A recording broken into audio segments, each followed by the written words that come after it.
Yes.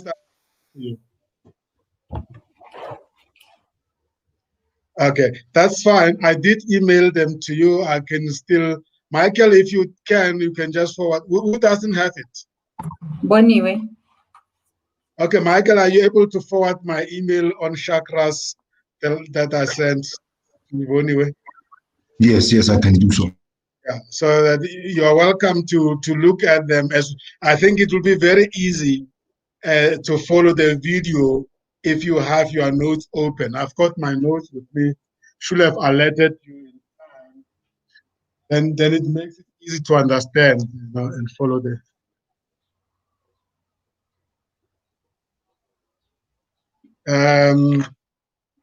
I'm ready to play the video. I hope you will be able to follow it. You'll find out right here today.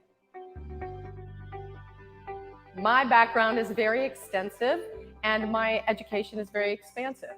Some of my certifications include Yoga Nidra, Amrit Yoga, levels 1, 2, and 3. I've also done chakra balancing, meditative and stress reduction work, Reiki, 3-in-1, crystal healing, aromatherapy. I've got certifications in specialized kinesiology, angelic healing, Native American healing. I've done acupressure, Tai Chi. I'm a certified Qigong instructor. Some of my favorite classes were my chakra balancing classes, where we learn about the energy centers in the body, which are the vortices that we call chakras.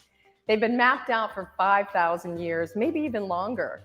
And we're going to just give you some basics so that you can understand the energetic systems of your body, starting with the basic 7 chakras that we have in our bodies. And there's also other chakras that different systems recognize. So I hope that I can add a little bit of information to your understanding of the chakras today. There are 7 major chakras of the body.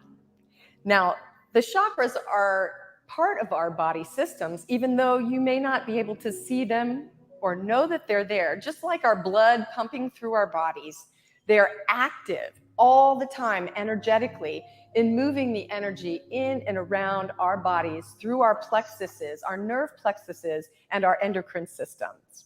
We're going to start with the root chakra, also known as the Muladhara chakra. It means the root of all things, the root foundation. And it's basically at the bottom of the tailbone. And it is our connection to the earth. It keeps us grounded. It's our connection to our tribe. It is very important in our feeling safe in the world. If your root chakra happens to be out of balance or not functioning properly, where the energy is blocked or not moving freely, you may find yourself feeling disconnected from the earth, feeling flighty. Some of the easiest things to do to help your root chakra is just to do grounding exercises. Now, when people say, what's a grounding exercise? Imagine that this root that you have, like a tree, is growing deep into the earth, reaching down into the earth, feeling your strength into the earth. There are a few poses that you can do, some asanas to help you. The lotus, when you're sitting in lotus pose, you use that root in the lotus to ground you. You can do the child's pose. The child's pose also has a feeling of emotional security to it.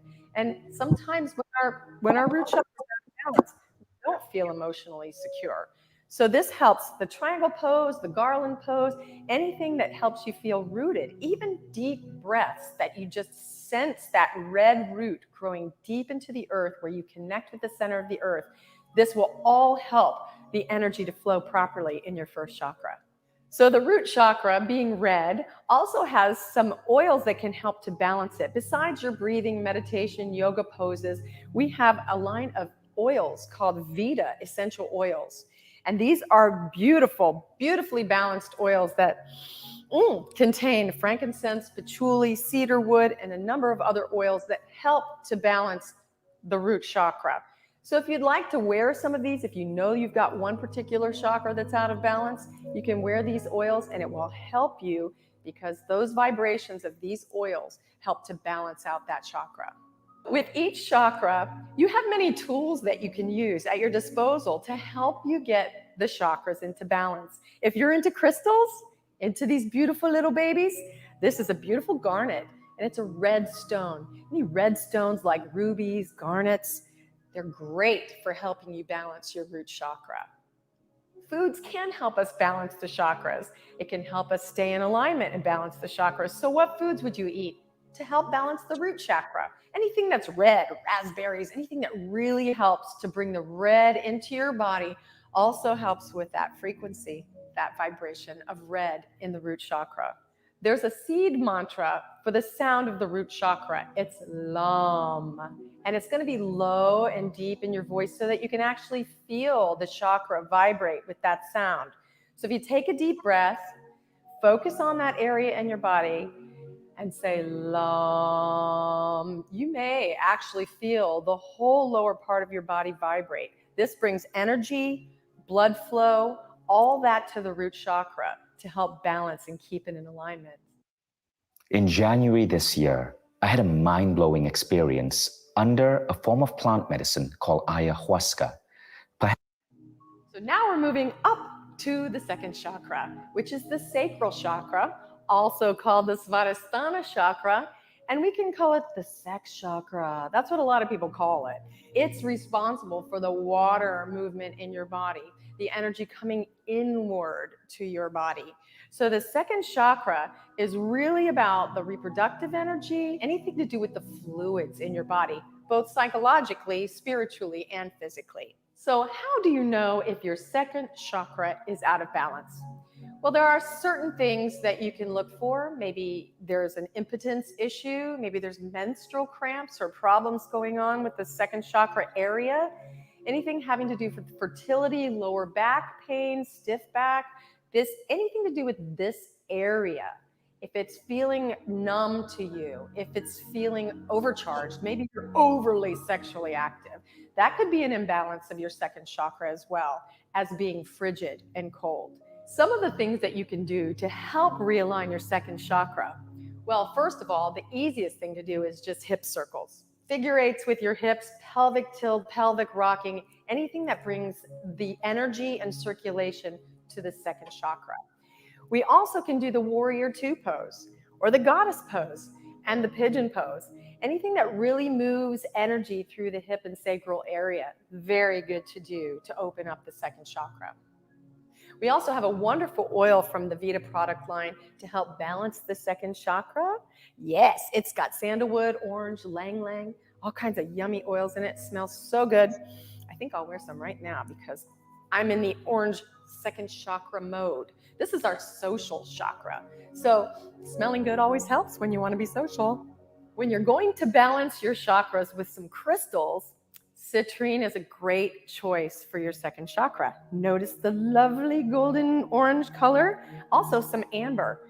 These stones are very powerful for helping to balance your second chakra. You can wear them, you can meditate with them, you'll be helping to balance your chakras just by holding these beautiful stones. As you may have gathered by now, the second chakra, the sacral chakra, is a brilliant orange when it's in balance. And so even eating orange fruits, oranges, tangerines, anything orange, sweet potatoes, those are kinds of foods that can help balance the second chakra. There are seed sounds for each chakra. As we said before, the root chakra was LAM. The second chakra is VAM. So as you take a deep breath in, close your eyes, focus your energy right below your navel, and say the seed sound of VAM. Let's do that together. VAM. You feel that vibration in your second chakra? Sound is one of the best things I've found to help balance the chakras. And you have it right here, no problem. VAM for the second chakra. So we're moving up to the third chakra, the solar plexus chakra, in Sanskrit known as the Manipura chakra, which means city of gems. When it's in balance, it's a sparkling, radiant, golden sunshine that beams from your solar plexus. It has to do with digestion. It has to do with your personal power, your laughter, your anger. It's in the seat of the liver. according to Chinese medicine. It's responsible for your personality, your will, your ego identity of who am I? This is all going on in the energetics of your third chakra. So how do you know if your third chakra is out of balance? Well, a lot of people have complained about ulcers, diabetes, hypoglycemia, anything to do with the upper digestive area. Also, you'll notice when little kids, they don't want to go to school or something's really bothering them, it will automatically affect their gut. It will affect your emotional brain, which is in your solar plexus. A lot of stored emotions are here. Sadness, pain, real dramatic things can be lodged in the solar plexus. Now, how would you do an asana or two to help get that solar plexus energy moving and in balance? Well, there's some great poses that you can do for the solar plexus. One of my favorites is the bow pose. But if your knees are bothering you, you can do the boat pose. You can do the seated spinal twist because it's twisting across your abdomen and in the solar plexus area. What you want to do is see if you can squish out any of those stuck emotions. Maybe take your breath deep into your solar plexus. That helps. You can feel your third chakra because you feel kind of gnarly, maybe a little nauseous. It can help move the energy just by doing some of these poses. Now, getting to balancing the third chakra, you can check out one of these wonderful oils by Vita. This is the third chakra, the solar plexus chakra oil. It contains cedarwood, lavender, rosemary, clary sage, anything that helps to bring that smell, that energy of these particular plants, flowers, barks, leaves into your body can help balance the third chakra. Crystals can help balance your energy. They can help balance the chakra system, especially crystals of the same color as the chakra system. We've got citrine point right here. Anything that's yellow, sulfur. Have you ever seen the crystal sulfur? It's bright yellow. Those things can help balance the third chakra. You can meditate with these. You can lay it on your body while you're laying down. You can point it to your body and rotate the chakra in a clockwise direction. You can breathe as you're doing this and imagine the yellow color coming into your solar plexus. Imagine the sun emanating from your solar plexus. Imagine breathing that sunshine into your solar plexus and then exhaling it back out like you're radiating, just like the sun. So what are some of the foods we can use to balance the third chakra? Let's think of some yellow squash, why don't we? Some yellow carrots. Anything starchy, easily digestible. A lot of starches are really good for the third chakra. And we're talking about the solar plexus and our personal power. So if you feel drained of your personal power, use those yellow foods to help bring that sunshine back into your life. Let's take a deep breath in. Feel the energy of golden yellow coming into our solar plexus and say that seed sound, Ram, with me. Ready? Take a deep breath in. Ram. You can even Ram, get really big with it. Or just a gentle Ram if you're feeling over powerful and you just want to pull it in a little bit. Ram. You can do this really to yourself. You don't have to make these sounds out loud. You can even think the seed sounds, and it helps to balance the chakra. We can't manage work like this. That's why I use Monday.com. My team uses it to manage projects. Now we're moving up into the heart chakra. The heart is the fourth chakra. It's also called the Anahata chakra in Sanskrit. It's located in front of the spine, right in the area of the heart. It's responsible for love, compassion, trust. When we've had our hearts broken, we can really feel what the heart is responsible for. It's responsible for being open to receive and to give love. Most healers, believe it or not, have a hard time receiving love. They have a very easy time giving love. If this is you, maybe you need to balance your heart chakra with allowing love to flow through you, to you, and away from you, so there's this beautiful circuit created. How do you know if your heart chakra is out of balance? Well, if you've suffered a significant loss that's broken your heart, Literally, they've done studies where they've seen that these little fibers, these little strings within your heart actually break. So heartbreak is a very real thing. And when your heart becomes shut down or hardened, it's difficult to open up and love again. So what are some of the poses, the asanas that you might do in your yoga practice to open up your heart? Well, first of all, any heart opening poses. Reaching your chest open. Those are great heart opening poses like the bow pose or the camel pose or the chest openers. Anything where you expand and open the rib cage. If it's blocked, you'll feel how difficult it is at first to get your breath to flow into your heart area. But once you practice this for a while, you're going to feel a renewed zest for love and life. So if you'd like to open up your heart chakra, get it balanced with some aromatherapy oils, check out this Vita oil for the heart chakra. It smells super good. We can use bergamot, jasmine, geranium, cypress, and rose oil to open up and rebalance the heart chakra. If you'd like to balance your heart chakra with some crystals, I recommend aventurine or green jade, an emerald, perhaps some malachite. Malachite is a beautiful, dense stone, gorgeous color of green. It reminds you of being in the forest where you can take a deep breath and feel very connected through your heart to all of life. What are some of the foods that you can eat to balance your heart chakra? Well, let's think green. Kale, broccoli, zucchini, green grapes, green apple, avocado, anything with chlorophyll that connects you to the plant kingdom. This is the resonance of the earth plane that's connected to the heart. So when you're eating vegetables, green stuff, think how good it is for your blood, for your heart. It's all to help balance that beautiful open green heart chakra. So what is the sound, the bija sound mantra that you can use to balance the heart? Well, it's yum. Think of yum, what it feels like when you're feeling passionate love in your heart. You want to give, you want to receive. It's yummy. So let's take a deep breath in and yum.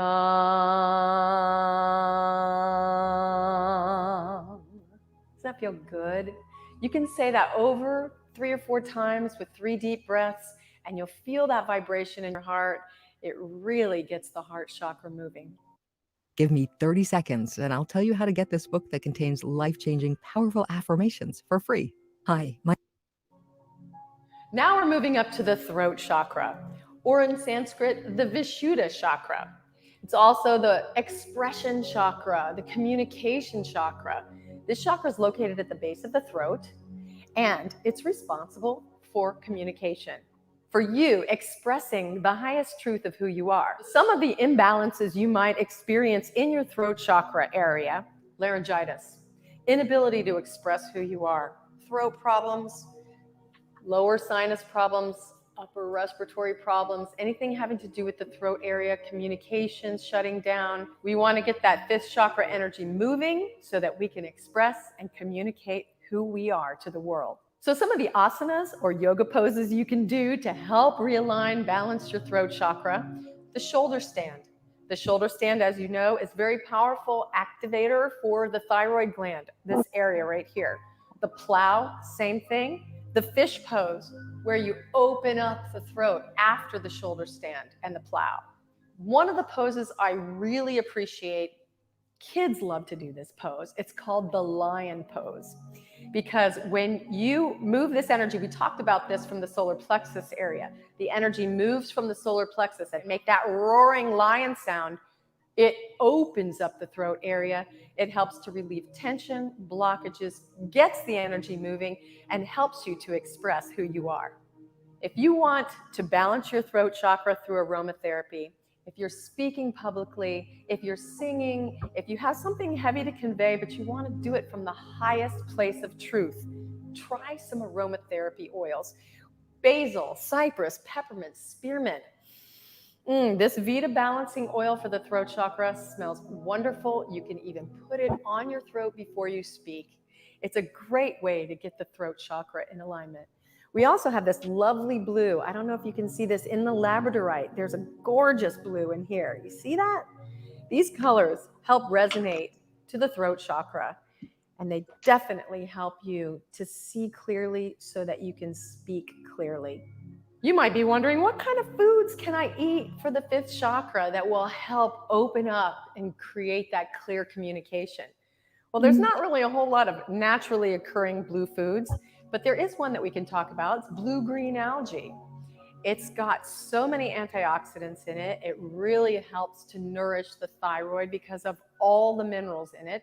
Kelp is really good for the thyroid. So there's many things that you can do that aren't necessarily blue foods, but things that help nourish your thyroid, like kelp, blue-green algae, and limes would be great for your fifth chakra.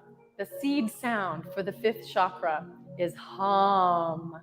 When you say hum, you feel the energy coming up from your heart and out into your throat. So why don't you say that with me right now? Take a deep breath, focus on the beautiful clear blue sky in your throat. Inhale and hum, hum. Feels good, doesn't it? That can help your fifth chakra stay nice and balanced. Should this tactical zoom lens be made illegal in South Africa? This is the first. Now we are up to the sixth chakra, the Anya chakra. It is also known as the third eye chakra. You can imagine this big eye on your forehead. It's slightly inside, and that's where you have your inward focus when you're meditating that helps to unify and bring your thoughts together. It's really important for intuition and self-awareness. It's really important, like I said, for visualization, for creative dreaming. It's a great place to create your dreams and put them out on a screen in your mind. How do you know if you're experiencing any blockages in your third eye chakra? Well, you could experience blindness, nightmares, headaches, any kind of eye strain or blurred vision. What's interesting is that these are not just physical things that we're talking about. How about inner vision for creating your dreams? When your third eye chakra is blocked, it's hard to visualize. It's hard to create on the inner mind's eye the screen of what you dream for, what you long for. So it's really important to keep your third eye nice and clear so that you can integrate all those things, your dreams, your feelings, your hopes, your love, into a singular point, and that would be your third eye chakra. Let's keep it clean. So we have some asanas for you that could help you with your third eye balancing. Even imagining breathing light into your third eye can help bring you solutions that you were heretofore unable to envision. You've also got the shoulder stand, which again brings blood flow to the neck and head. Anything that brings energy to the head is really great for the third eye. And then you have the child's pose, where your forehead is down. The blood, the attention, the energy is resting on the earth. Your third eye is resting on the earth. Also, yoga mudra, where you bring your arms behind you and put your head down on the floor in child's pose. If you're looking for great aromatherapy oils to help open up your third eye so that you can have that clear vision, try frankincense, sandalwood, patchouli, or rosemary. Or you could try this Vita Essentials blend for the third eye. Lapis lazuli is a wonderful stone, as is sodalite. And anything with an indigo blue tone to it, you can put it on your third eye. Celestite is really lovely because that helps bring in higher energies and angelic ones to help you balance your third eye. All right, you may be getting hungry saying, how can I feed my third eye? It needs some food. Well, you can try blueberries, yes. You can do eggplant. Purple grapes would be great. Let's see, purple potatoes. Have you ever tried those? Purple sweet potatoes and purple potatoes? Those are awesome for feeding your third eye. So let's take it together with me, everybody, and create the sound of as you're focused on your third eye. Now, in order to do this so that you can focus on it visually, is you turn your eyes slightly inward and upward into your head, and you're focusing your energy, your awareness, and your attention on the pineal gland. Okay, so let's take a deep breath in.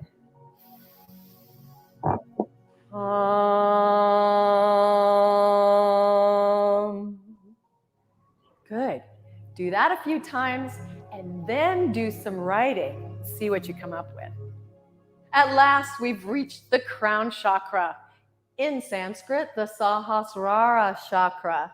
It's where we receive our divine knowledge, our inspiration, our knowing without having to ask anything, but just knowing. This is the chakra where our spiritual understanding, our union with ourself and our divine nature all happens here. In a trickle-down theory, we experience the energy coming through the crown into all the other chakras as well.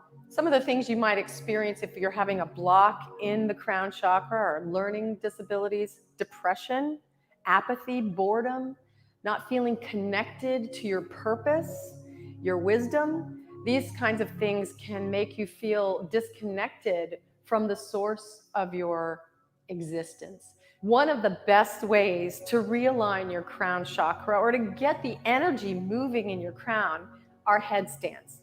So if you are wanting to do a headstand, but you're having neck issues or something that doesn't let you physically come up into a headstand, lay off the side of the bed, put your head back, let the blood come up into your head. Tapping your skull at the top of your skull can help you to stimulate the circulation, to open up the vertex that's at the top of the skull, to allow that energy to flow in.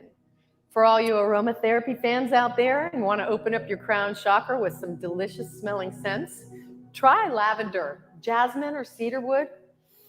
This Vita oil for the crown chakra is delicious. You can put it in a spritzer bottle with a little distilled water and shake it up and spritz it all around your field, your energy field, and it will help to open up the crown chakra to receive the beautiful light of clarity and knowing who you are. And if you're looking for stones to help balance your crown chakra, look for amethyst. Look for lavender stones like charoite, sugilite, or clear quartz, Herkimer diamond. Herkimer diamonds are beautiful. They are great double terminated crystals that can act as a doorway for your crown chakra. Also, diamonds themselves, beautiful in clarity, great for the crown chakra. So you're asking me, Robin, what foods do I eat for my crown chakra? Well, in ancient times, we fasted to create an openness, a cleansing of the body, so that the mind is open to receiving more information, more light. Think of breath and prana coming in, and you're feeding off of the universal source of energy, the life force of prana. What is the bija mantra for the crown chakra?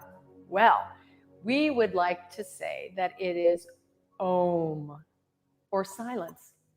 Because in this space up here, just like there's no food, there's just light.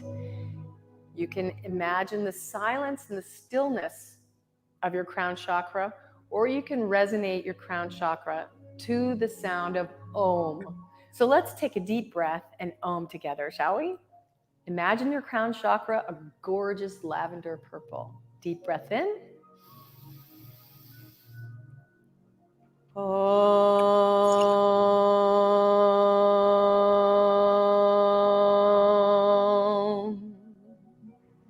Do that a few times and feel connected to your source and your knowledge of intuition.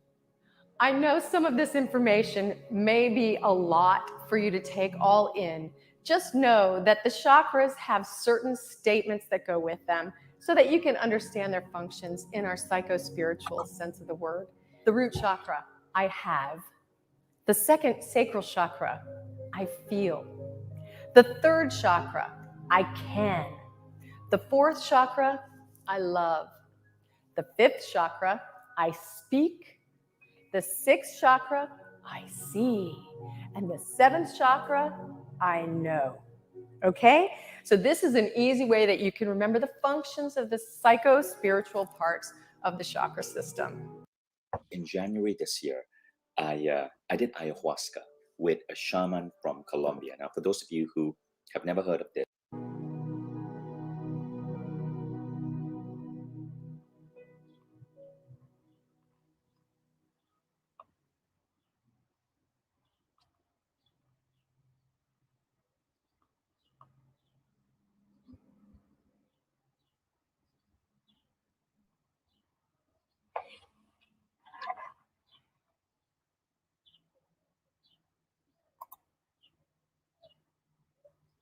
Are we still together?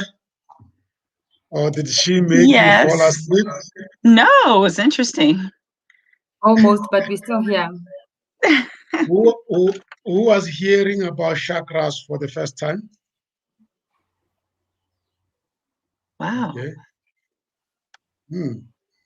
Okay, good. I hope it brought some enlightenment to yourself. Every time I do full body scan mindfulness meditation, I always keep the 7 chakras in mind. And I normally, interesting enough, they like to starting from the bottom up. I like doing body scan from top down. But I think what is very important for us to understand that the chakras are nothing physical. Yeah, they are just energy centers that are located to a certain in our system. They imagine them being circles or wheels around those spots. So earlier on, I said that some people have different views on it, but it's really the main thing is about the centers, the energy centers in the body. Any comments? What did you pick up, and what is your view on them?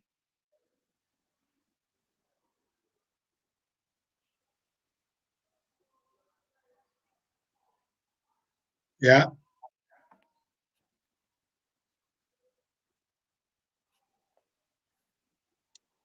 No comment, Jine. When going through them, they seem to make sense with the alignment of the body and energy and how you may be feeling. I think the most difficult thing, I started learning about it like some years ago. Sometimes it's hard to reconcile it with religion sometimes. So, but besides that, it makes sense to me. But sometimes that, sometimes it can be a little bit like, well, how does that fit with religion? But it makes sense naturally. I don't know how those oils and those stones really play any role in really identifying the energy centers. I've never even tried to do that. I just really don't believe that I can be buying stones and say, if I look at this particular color of the stone, they energize me, whatever. It's just maybe just a way to focus your attention. No, agree. I've never did anything with oils or stones, but the different alignments, the throat and the heart and clarity with creativity and thoughtfulness in your mind and all of that, it makes sense. There's a lot of information about it out there too. Yeah, Sydney. Yeah, thank you so much. From my side, I think there are a lot of elements that are very spiritual, and a lot of them that are physical, mental, and emotional. So I think it's the whole question of looking at self. We know that in biblical terms, yes. we are a spirit in a body. Yes. So for me, I think the important thing is to, everything that we do around us, whether it's something that we eat, it has got some impact in our lives. And everything that we think, our thoughts, as my brother George has said when he said that statement that he opened up with, it's very, very important to live a balanced life. So in every aspect, whether it is physical, whether it is mental, whether it is issues that are pertaining the heart, for me, I think what is important is what is happening in the heart. Because what we get into our mind as thoughts and we put it in our heart. The Bible is also very clear. It says, out of the abundance of your heart, your mouth speaks. So it means it's just to be careful, or just to that level of awareness to say God has created all these things around us. You know, and it talks about lapis lazuli, it talks about gemstones. I actually did geology at school, so I actually understand the even composition of those rocks. Yes. You know, they're God's creation. God created those rocks. But the fundamental part is understanding who your source is, understanding how your source actually affect your life in terms of how you grow in all aspects of life. Because I think what is important for me is that we don't just grow in one area. We grow holistically in every other area, and there are things that we take into our body that may enhance or it may affect our growth. So is that level of awareness and understanding, and this for me, it actually gives me a broader perspective in terms of just looking at what is there. And I don't know the research in terms of what they've done, but what I know is that the leading from our side is from the Holy Spirit. and I like the fact, maybe just to summarize, to say, he says, I have, which is much more on understanding who you are and understanding what we have received and how to use it. And then he said, I feel. It's around the emotional side of things, which affect the way we need to do. I can is about ability, because also you can have ability without your talents and so on, but you also need capacity and so on. And then he says, I speak, public speaking, as we say. I love. Love is about the heart. It is the issue of the heart. And then I speak is about the tongue. You remember the Bible says, the tongue is connected into a most dangerous source, which is there. So how you control your tongue and speak when it is necessary becomes important. And then he says, I see, because sometimes not only seeing in the physical, but seeing also in the spirit, because there are certain things that you should see for you to be able to do them. And then I know, it's about knowledge. And we know wisdom is very important to every one of us. That's why I've got a mantra that says, I live with my body. I learn with my mind, I love with my heart, and I leave a legacy with my spirit. Amen. Wow, amen to that. I like the point that Janae mentioned, that it will generate quite a very interesting discussion. There we are, and thanks for connecting that. I never really go deeper into really it. When I do mindfulness, I just want to focus on certain parts of my body, and you really feel some sensations and relaxation because you are focusing on that body with your mind. So that's really how far I go with this energy centers. Other than that, I get fascinated by how people talk to these things. I mean, there's one woman here in Pretoria, they always has adverts, and you say, you come and see me, I will help you to unblock certain energy centers in your system. I don't know how they did, but that's for me what I find quite very fascinating. But I hope it does help. Yeah. Can I say the last interesting part, the exercise part, because I'm from sports as well,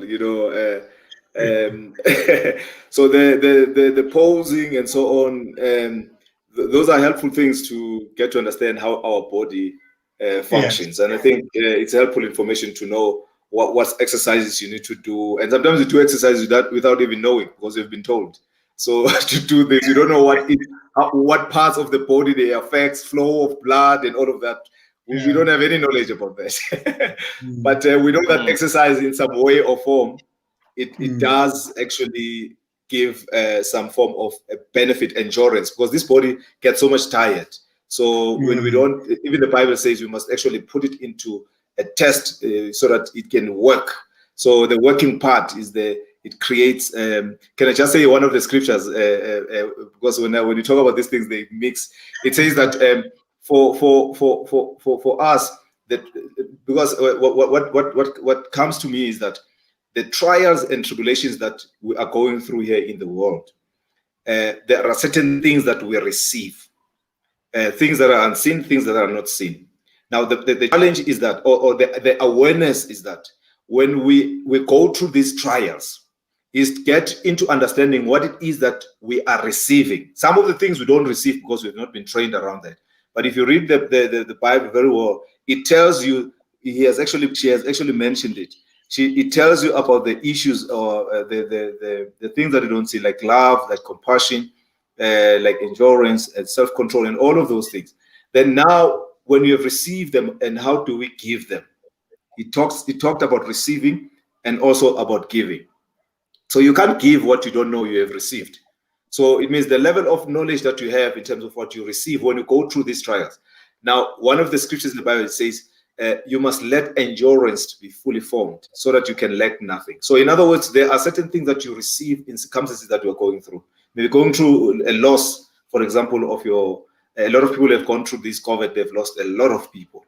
A lot of families have been lost. But what they have received is the comfort. Because at the moment when they were going through that process, I believe that the Holy Spirit was comforting them. So it means they've got substance that they've received, that they now have to go and release people who are in the same situation because they've gone through the whole process. So my takeout is that you can't give love if you don't know what love is. You can only give love if you know that you have received it. And there is a way that you need to give. So it means that awareness, broader awareness to say, we have these things, but we just need to know how to give them as and when they are required. So that's the take for me from my side. Great. George? Very, very interesting, yeah. I suppose for me is, as humans, we exist on three levels, three planes. We live in a physical body, and we have an intellect, that's our five senses, touch, feel, etc. And then we are spiritual beings. And at the physical level, our body is an instrument of the mind. What our mind tells it to do is what we do. At a spiritual level, that which you hold, what you believe in, has an amazing power on what you can achieve. Spiritually, if we hear, is it Hebrews that says faith is the substance of things hoped for, the evidence of things not seen. So when you look at the chakras, and if they are to work for you, you must have faith in it to believe that it works. And when you do it, it will work for you. And so at a spiritual level, you can't debate the existence or non-existence of a chakra. It's a pointless debate. If you believe in it, it will work for you. And if you so from a Christian point of view, I've gone past arguing with people that God exists or doesn't exist, because there's no empirical evidence. You have to have faith. So I have absolute faith that God exists and that He guides me. And because of that, the things that I see, the things that I feel, I have a direct link to. So I see this, and I see people doing yoga. I see people doing meditation.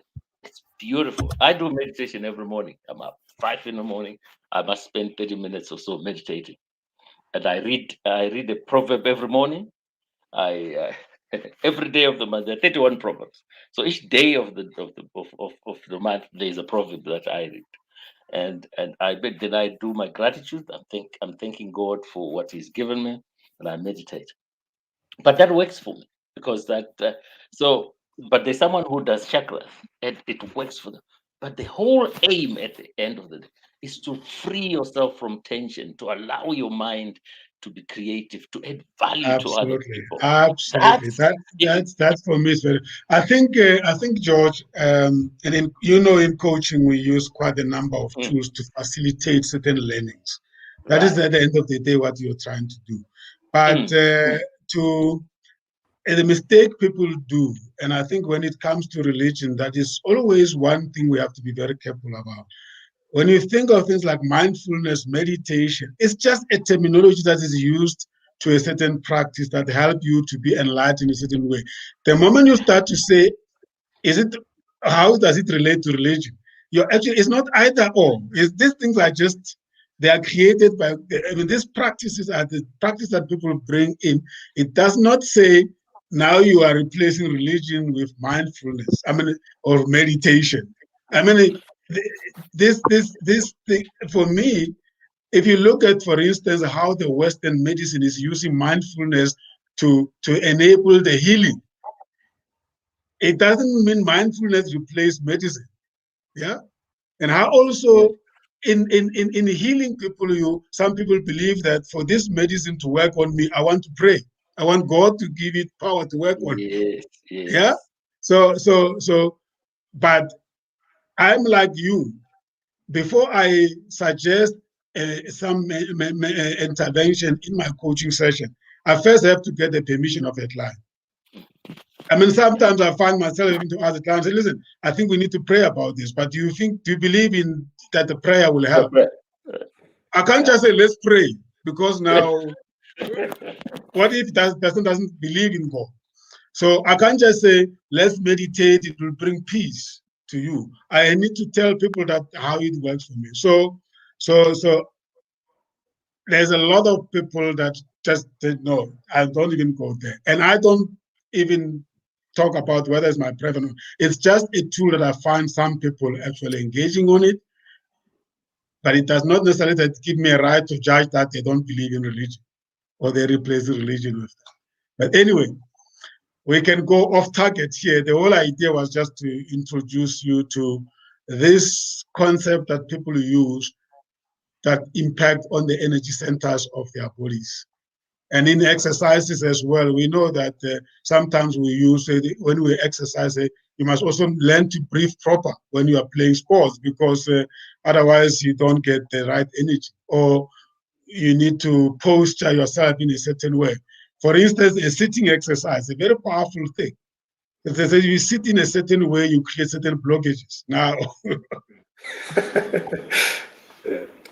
yeah, great. Let's give other people's viewpoints. I mean, each one of us, I'm sure, if those who are hearing for the first time, Boniwe, I see you quietly sitting there.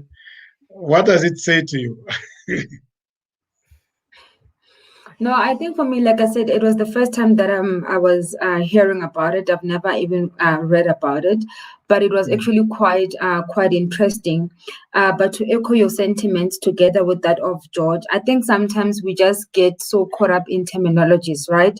But it's about finding what really works for you to be able to center and to find yourself. But unfortunately, we each don't have unique terminologies that we use. And what I started doing beginning of this year, when I was going through like a rough patch, right? I somehow find a routine in the morning to say, you know what, I wake up to do so many things, or I wake up rushing. You wake up, I need to either go for a walk, or I need to probably start preparing for work and stuff like that. But I realized that once I then started saying, you know what, maybe let me wake up and maybe let me read the word and let me find time to sit down and pray and think and manifest over what I have read and manifest over what is going on in my life and how I find the best way of doing it. I think it actually like helped me for some time, you know. And I got to realize that in life we cheat ourselves of connecting with ourselves, and that's why the world becomes so overwhelming. You know, sometimes it becomes so overwhelming that you don't know whether you're coming or going, and you always feel out of your depth. But I think it is actually quite important for people to find time to center and to find time to think and to find time to connect with yourself. Sometimes answers are not about getting answers from other people. It's about actually finding your power within yourself and connecting with whatever that you believe in. We might believe in different things, you know. We might actually adopt different customs and rituals, and at the end of the day, but it's about you and you internally and you alone. And I think I'm going to do some more reading on this and see if I can find more videos, because it was actually quite interesting. The usage of oils and stuff like that, it's something that I also started, because people would say, no, you need to actually use bath oils and bath salts and stuff like that. But because the world is always in a rush, you don't have time to actually think about these. But these are some of the things that really work if you actually allow yourselves to. So thanks for opening my eyes to another layer that I was not aware of. Yeah. Right. Yeah, so we come to the end of our Lekgotla, and I just want us to reflect on the full day. And the reason why I thought we should talk about energy, I just felt that how does one that is having blockages, if we may use that term, or has got the low energies, actually succeed in actually carrying a message that is supposed to move people. I just thought that that really is quite very fundamental. I mean, it's like George will tell you when you go into coaching as a coach, you bring certain energy into a session. And you are very much interested that you can help the person pick up the energy. Because coaching is about positivity. You want to inspire people. But there's no way you can inspire people when your energy is very low. And that's why we always say, excuse yourself from a coaching session if you are not well, if you are not really fully present with the session. So sometimes if it becomes too often that you are always having energies that are down, that drag everybody, it might be a long-term problem that you may have to work on. Maybe you have got, as they call it in the language of the chakras, they call it a blockage. Basically, they're saying that there are certain things that pull you down, and they are really, you are not able to have a positive energy or enthusiasm, and therefore you must do something about it. And then as Sydney was saying, some of this is something physical. I mean, the blockage of a throat. I mean, when we were singing, some of us were not able to sing. They will make you say, work on your vocal cords. And they give you exercises that must supposed to strengthen your vocal cords so that the voice comes out solid. So you can imagine that the same happened to talking. If you are not able to present very well, you are not audible, and it's physical nature, is a physical issue. The guys who go through singing, they take them through so many exercises, you know, you know, the crown chakra. They say that that's your visualization, that's forward looking. It makes sense for me that you are not able to imagine the future, and they say your crown chakra is blocked. For me, I could even throw away the word. It just means that your ability to see the future, to imagine the future, is hampered. But maybe you don't trust. You've been disappointed so many times. You know, you have dreamed things that never happen. So that's just that. I mean, the back thing, the root anchor. I mean, we in African culture, we believe that you need to be connected with the ground. And they say that till the ground, be connected with the ground. I don't think there's anything miraculous about it. You know, you believe that you're anchored on the ground, and, you know, all those things, they bring real serious controversy if you think them in terms of belief or in terms of religion or in terms of, you will never finish that discussion. So I don't start here. This one in Lekgotla is a facilitated discussion. We have a way of not having yourself caught into semantics. Yeah. In executive coaching, some executives, they tell you straight, coach me, don't waste my time.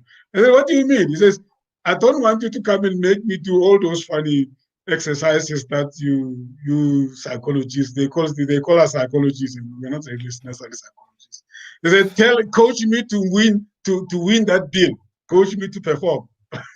But then we say to them, but you are a human being before you can become this person who's supposed to just achieve irrespective. So that's, yeah, let's reflect in the form of checking out, and is a 15:43. If we can just make sure by 4, at least we saved 1 hour today. Cool, I'll go first. I think for me, checking out today has actually been quite an interesting session and an eye-opener. And the learnings have actually been quite great. This is my first Lekgotla, guys, so I don't regret being here. Thank you so much for the invitation, and hoping to many more similar interactions. My key takeout is that there's always continuous learning is always important. That learning does not stop. You know. Whether it's through people, whether it's through books, but the continuous learning, it's quite important.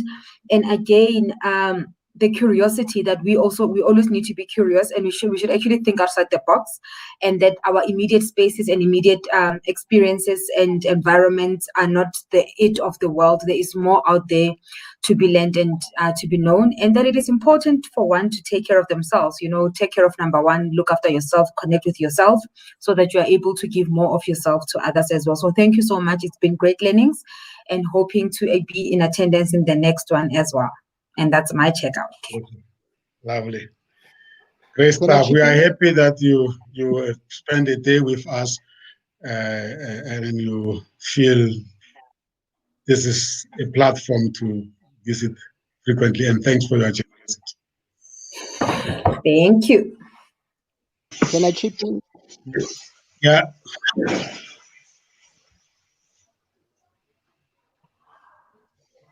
Okay. Who wants to talk? Go. Who was saying I want to go? It's Joey. Yeah, carry on, Joe. Okay, sorry. Today I had some problems with my Wi-Fi, but in a nutshell, what I've learned today is that success in life requires mastering the art of living a balanced life, the art of self-discipline, control, and moderation. One has to balance his work and family life. One has to look after his or her physical body by eating healthy foods and doing exercise. And one has to learn continuously and become wise, be inspired by the arts. And one has to recognize and manage his or her emotions. Living a balanced life is the foundation of success. Imbalanced life leads to unhappiness, expression, and distraction. I thank you. Thanks, Joe. So we are sorry that your Wi-Fi, I noticed it has been a huge challenge. I hope you didn't miss too much as a result. No, I've been listening attentively, definitely. Okay. But there was a lot of interruptions from my side. Okay. Yeah, even on the communication network, really, I think I've missed a lot. Okay. But the video is there. You can revisit it when you have time. Yeah, absolutely, I will. Thank you. Right. Well, for checkout on my side, it has been always a wonderful, opportunity for me to learn and grow in the knowledge of what is happening in the corporate sector, with the knowledge that has been shared in terms of writing the strategy. What are the things that you need to consider so that your strategy, not only in the section that we were talking about, but or holistically, what are the main important things that you have to look for? So, and also the point that my brother has said, that physically we have to take care of ourselves, because we sometimes are so busy with a lot of things, and we also fail to train this body to sustain us in our own daily work, but also to say that it's important for us to look at what is happening in our mind, as it has been said today, that we need to prepare our mind, and we must ensure that we give our mind the proper knowledge. Through sharing in such kind of platform, we are no longer the same. We are different because we have grown from the experience that was shared here. Spiritually as well, it's important for us to be spiritually grounded, and to ensure that we have the right energy for us to impact to others, for others to be successful. So I've just paid attention to say one thing that I take out is that I now become very conscious about or aware of the fact that I might be creating an energy around the environment that does not help people to succeed, for example. So how do I create an energy that will help others to thrive than to disempower people? Whether it's through using my emotions or whatever it is, then I just have to be careful that I need to create a better environment for others to succeed. And the last part is that what happens into our heart is very, very important. We need to be able to have a way of taking things that are not helping us to be productive in our work, in our daily work, or in whatever area of our life, by dealing with everything that has to deal with bitterness and forgiving and all of that in the heart, And there are ways to do that, physical and spiritual ways. And the last part is that by our spirit, we leave a legacy that will, get us to live forever. And thank you so much for having engaged. And I'm a better person today. Thank you. Thank you. There's a lady called Carol Dweck. I'm sure you people have heard of her. Carol Dweck came up with the concept of fixed and growth mindset, and basically said there are two mindsets. There's people who believe that your intelligence, everything that you have is so fixed you can't change it. Then there's people with a growth mindset who says every day is a learning opportunity. Every time I get into contact with something new, I don't run away. I say, okay, I'll fail now, but if I work at it, I'll get it better. And so Carol Dweck's growth mindset has become so popular now because everybody who wants to go anywhere in life, you have to have a growth mindset. You have to be able to say, every day is an opportunity to learn. I'll make mistakes, yes, but I'll get it right. And so when we sit in these forums, you come because you're working from the precept that you want to learn. There's something that will come. You will grow and you'll do better. And so I value these opportunities that we have to talk. So like today, it has been a reminder of some of the things that we learned years ago and forgotten about, and an opportunity to learn new things, an opportunity to contribute, but all coming to that it makes you a better person if you really dedicate your time to learning and growth. So yeah, this is a real good opportunity. You will see me at the next one and at the next one because it's a learning opportunity. And someone will benefit from what I learned from here and I share it with them. It will make their life better and they will make someone's life better in turn. And so on it goes. Yeah, so that's it from me. Beautiful. I like that growth mindset thing because it's an attitude. Yeah. It's an attitude. You basically say, I can be better tomorrow, and you can. It's open your mind, and you will be. But you will make mistakes in the process. But hey, yeah, great. Who else wants to check out?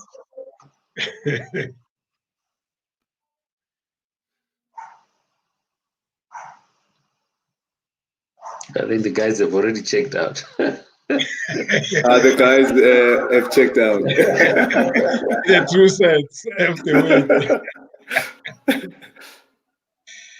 Michael, I can see you are debating with yourself there. Oh no, it's not necessarily debating. It's having a lot of thoughts. I know, Mike. You always have powerful insights, and I always can't wait to hear them. Yeah. It's a question of just putting them on a correct manner or putting it in a good manner. One could say that. No, to highlight the whole day, it's been quite a. One could say it started a little bit slow, but as Boniwe came in, that's when the flags started going up. In terms of insights and the debate and all the conversation that we're having. Remember, at some point, it's not important to listen to somebody presenting a certain thing. But when that person makes you guys to engage in it, that's when you get to feel what the person is actually saying than just listening. Because the more you engage in it, is the more you're also challenging her to get more thoughts to put on the plate. So it's been a wonderful day today. Hopefully, in the following quarter, we'll be able to have another wonderful day. But overall, everything went well on my side. Thank you. Great. Yeah. Yeah. Great. Thanks, Mike. Is Janae still there?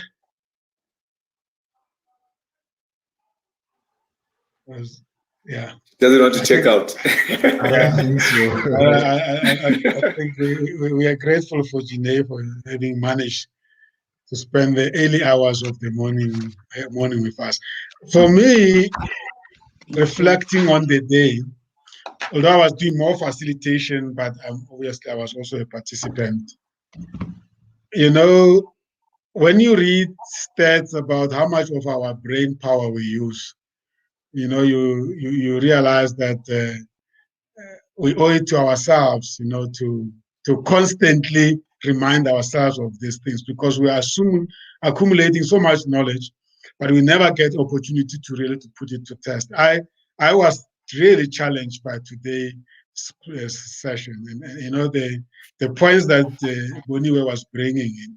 Even though I was facilitating and I was reading from the book, when we started discussing these things, I really got scared, and I realized that we are not thinking seriously about this topic. So I will go back and reflect more about it. Even when people are communicating, I'll be more attentive to check whether they really apply their mind to it. So that is, for me, has been the key takeaway. So let me not waste too much time, because we're running out of time. Just to remind ourselves that the next Lekgotla is on the 8th of May. And it's quite a very interesting one, because we have a guru of consulting world coming to address us. Mr. Angelo Kehayas is going to be our guest speaker. It is our business consultants network, the Lekgotla Way. Maybe people are asking themselves, but why network, and why every Lekgotla has got a different theme? So we've got about plus minus 52 networks. Networks are nothing else but the topics that are listed, and we call them professional management services. So these are the type of topics that very much speak more to professional management services. If you look at them, we don't talk much about manufacturing or products. We talk about what, for lack of a better word, I will call them softwares. You know, these are the type of topics that they, if you like, around them you can build a service business. Yeah, having started with coaching in January, and we spoke about mentorship in I think it was in March.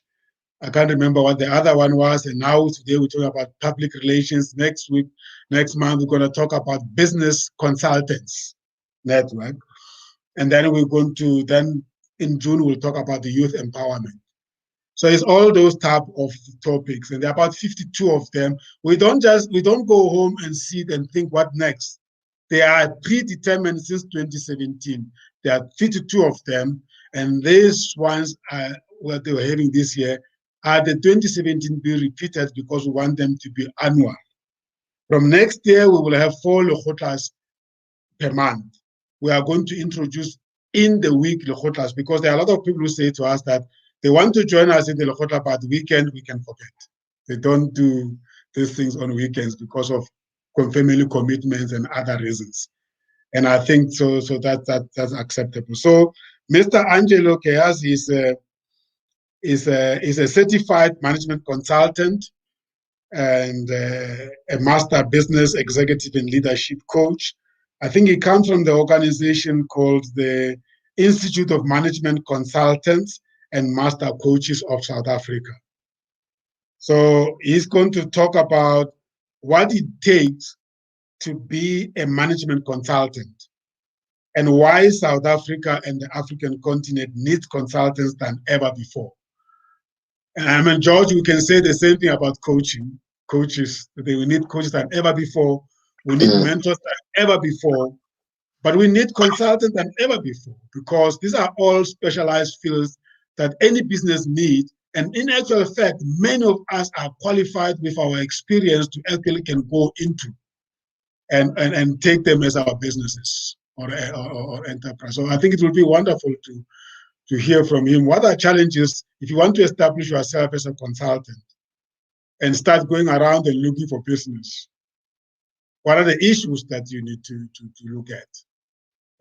Many of us, we find ourselves being consultants, but we find that we have jumped a lot of important steps. That's why sometimes we struggle to succeed. And that is going to be the focus of the next Lekgotla. And I can't wait for that Lekgotla. We really look forward to that. And thank you very much for attending today's Lekgotla. It was powerhouse, I must be honest. And this is the first Lekgotla that we streamed live, by the way. So you can go back and revisit our deliberations on the platforms. So we've been very generous with our content anyway. I'm sure a lot of your stakeholders out there, they are going to be grateful to hear you sharing so openly about your experiences. And that's how sometimes it's supposed to be. Sydney is talking about you can't give what you don't have. So today we have been giving generously our knowledge. And we thank you for that. You take care, be safe. We'll see you during our next Lekgotla. Thank you. Thank you, everyone. Have a good weekend, Feda. Thank you. Thank you. Have a good weekend. Bye, everybody. Thank you. Bye. Thank you, everyone. Bye.